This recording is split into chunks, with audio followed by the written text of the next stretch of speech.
Presidenti Bajram Begaj uroi besimtarët katolik për Pashkën, duke e cilësuar si ditën që tregon se e mira fiton mbi të keqen, mundimi mbi padrejtësinë, dashuria mbi forcën dhe drita mbi errësirën. Pashka është shpresë dhe gëzim. Kjo festë na kujton se Zoti nuk na braktis kurrë dhe se dashuria e Tij është më e fortë edhe se vdekja, shkroi kreu i shtetit në mesazhin e ndarë në rrjetet sociale. Kryeministri Edi Rama uroi Pashkën fillimisht përmes kësaj videoje të ndarë në rrjetet sociale. Kreu i qeverisë përcolli më tej mesazhin e tij për besimtarët në podcastin Flasim.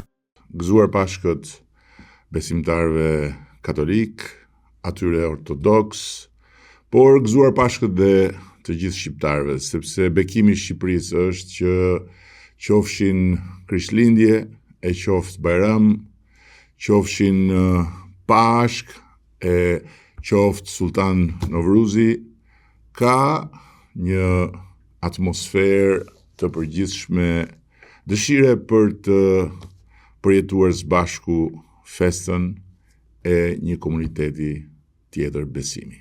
Lideri i opozitës Sali Berisha përcolli urimin për besimtarët pas vizitës në katedralen e Shëmpalit në Tiranë. Ringjallja e Krishtit shënon momentin më frymëzues, më të rëndësishëm për mbar njerëzimin.